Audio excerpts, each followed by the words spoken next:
Beggar's syndrome is a negative attitude towards money on a subconscious level, a toxic relationship with abundance, wealth, and well-being. It manifests itself in the form of devaluation, ignoring, avoiding risks, and imposing fears on oneself. It leads either to pathological hoarding or, on the contrary, unjustified waste. We will talk about the causes and consequences of this syndrome further.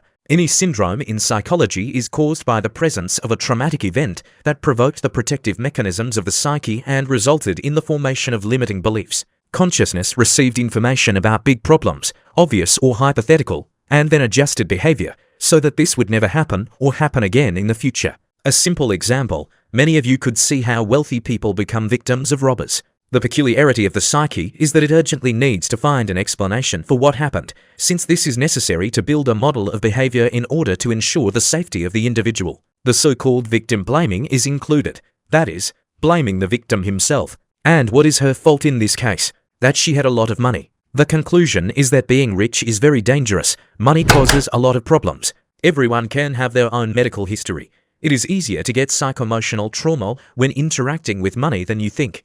These can be both imposed beliefs, spend everything at once, do not postpone anything, they will steal anyway, and those gained from personal experience, I can easily lose my job and be left without means of livelihood, so I will save for a rainy day, postponing everything that I managed to earn. The beggar's syndrome arises against the background of big problems, one way or another related to money. It happened to the person himself or he was a witness, it doesn't matter. Formed habits and beliefs will begin to influence behavior and relationships with finances will become toxic. It is important to clarify here that the human experience in most cases is real. He is not mistaken when he says that it is dangerous to have money or it is easy to be left without means of livelihood. That is, the very causes of beggar's syndrome are not fictional. We are only talking about the fact that the individual received a psycho-emotional trauma which, through the protective mechanisms of the psyche, broke his perception of finance and in the future will certainly lead to new problems. A vicious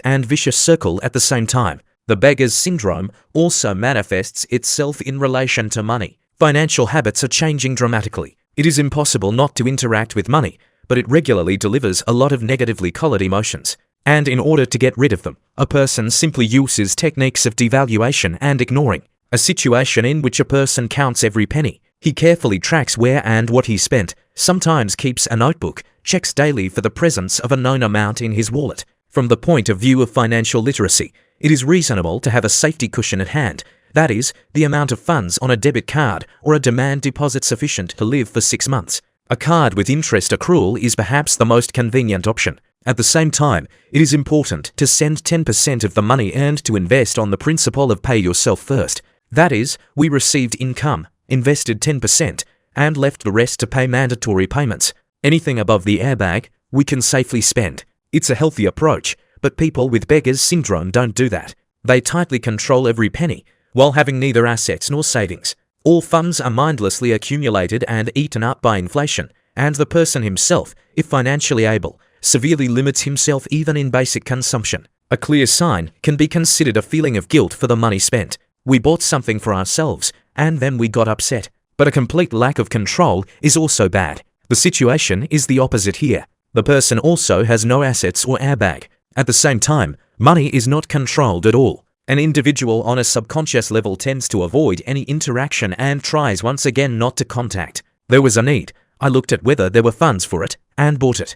If there are no funds, I took out a loan or borrowed from friends. The very lack of assets suggests that there is nothing to repay debts with. All hope is for future incomes, but they decrease under the influence of inflation and the debt burden of the borrower. Subscriptions and spontaneous purchases are not tracked in any way, so expenses get out of control and a person no longer manages his own financial situation. And then there is a desire to buy a status for yourself. Most often, this problem is based on the fact that a person is faced with a psycho-emotional trauma due to lack of money. So it seemed to him, or partially so it was. For example, the girl refused because you are poor, did not give gifts, did not take you to restaurants, did not take care of you. Or maybe in childhood, peers laughed at the lack of normal clothes. Sometimes poverty hurts. The result of the stress experienced is a tendency to arrogance. An expensive foreign car with a salary of $500, branded clothing, the most modern gadget and other attributes of luxury with an obvious lack of opportunities. Someone uses fakes, someone gets into loans, someone blames the area of personal responsibility on a partner or parents. There is only one goal, the possession of goods that scream wealth or at least a stable financial position. Unfortunately, all this makes an impression on certain people who are just as unhealthy as the show-off lover himself. If a girl rejected you for lack of money and vice versa fell in love because you lavished her with gifts, then your value in this relationship is still not there. No one likes you here and no one needs you here. When the money runs out, you run out. There is also such a thing as Beggar's syndrome in personality psychology. The Beggar's syndrome manifests itself not only in relation to money directly. It affects character, the ability to communicate with others, attachment, and the depth of interaction with loved ones. There are different opinions about other people, such as all rich thieves and criminals. My fate is like this, it's better to be poor, but good, because all rich people are bad. Such people are always negative. If you tell them about your desire to start your own business, you will immediately receive a dozen phrases convincing you that you will soon fail. Any idea is perceived as nonsense that does not lead to success. You'll lose everything. You won't succeed. It's impossible. If it were that simple, everyone would be doing it. This already exists. Competitors will quickly eliminate you. No one needs this product. They will not buy anything from you. At the same time, all people have positive and negative character traits to varying degrees. The owners of the Beggar's syndrome see only the bad in everyone, gossip a lot, condemn, criticize. And in any situation, he will find a fly in the ointment, even if there seems to be nothing to complain about. When dealing with beggars, we often encounter passive aggression, sharp jokes, and insulting conclusions. Everyone knows how the girl got an expensive car. Successful people also often face financial difficulties and even bankruptcy, but they always see the reasons in themselves. I made a mistake, was ineffective, couldn't come up with a solution, didn't implement the idea. The owners of the Beggar's syndrome always blame others. External enemies, detractors, damned capitalists, oligarchs, businessmen, greedy wife, greedy boss. The list can be continued indefinitely. Moreover, many people want to get everything cheap or even for free. This is perhaps the most critical mistake of thinking. Earlier we discussed why it is better to be poor in a rich country than the other way around. In short, even being unemployed, living on benefits, in a developed economy you use high-quality infrastructure and a high level of service. This effect is achieved by the high cost of goods and services with a progressive scale of taxation. The desire to get everything cheap, and preferably for free, inevitably leads to a sharp decrease in quality. You can dream of high-class specialists creating all the benefits for you for pennies, but there are no fools among truly educated people. They will first lose the motivation to be active, and then they will go to a place where their work is appreciated. Everything is cheap in Venezuela, North Korea and Nigeria. Heaven on earth has been created for all beggars for a long time, but for some reason they do not strive there. For people with Beggar's syndrome, it is more important to enlist loyalty and follow a well-trodden path.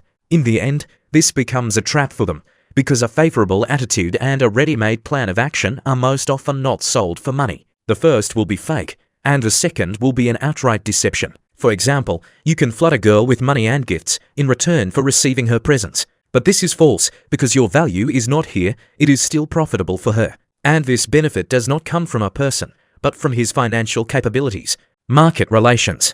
According to this principle, it is possible to establish both friendly and working relationships. You pay for someone to call you good. Stop paying and roll the wheel. A ready-made plan of action is generally a lie in its purest form. The implementation of the plan is influenced by conditions and factors. If someone has built a very successful stool manufacturing business, it does not mean at all that you will be able to repeat the success. Absolutely everything has changed. In 30 years, we may forget about all, let alone small business ideas. Therefore, courses promising wealth are initially a deception. Successful people look for experts and delegate their powers to them, but at the same time they know exactly what to demand. It sounds a bit strange when an entrepreneur from the construction industry goes to study for an information businessman. He is an expert in selling courses. He cannot tell you what to do with the sale of bricks. The tips will be in the field of competence of an info business. Show your success, show off, launch contextual advertising, test different ads. If you need a community of active people, then you need to look for it, and not training on successful success. If you need to set up contextual advertising, then delegate authority to a specialist in this matter. Thus, we understand that the Beggar's syndrome can haunt even enterprising and financially not poor people. Therefore, you should not perceive the Beggar's syndrome as a characteristic of a person. You can't say that these are disgusting people who you need to stay away from. By and large, it's like a cold. A person gets sick, communication with him becomes unpleasant for objective reasons, because he constantly sneezes and coughs, can infect you, looks like a wrinkled shirt, can whine and complain of malaise. But it's not his fault, we need to understand. Traumatized people defend themselves from the source of suffering and not all cope with the pressure. It is difficult to convince a person who has experienced several financial crises in his life. Unpleasant events, losses, disappointments, and fears put a heavy burden on our psyche and force it to defend itself. The result is sad and tragic. To eradicate the beggar's syndrome requires a lot of work, including from psychologists, financial advisors, and the state. But even in developed economies, there are a lot of such people, so it is not necessary to count on the complete disappearance of the problem. It is important to take care of yourself personally in order to finally stop confusing capitalism with state capitalism, hating the rich, worshipping liars, and being afraid of money. It is worth trying to be, not to seem, to cross out conformity and follow the path of self-realization. Everyone's talents are needed by the whole society, and any work should be paid for with dignity. And you can start with the basic principles of financial literacy. As long as you do not have assets sufficient to ensure a comfortable standard of living, and there is still no financial safety cushion on the map, talking about getting out of poverty is useless. If you take out unsecured loans with assets, then there will be problems with money. And all this time, you will be a toxic interlocutor, from whom even the closest ones will start to shy away.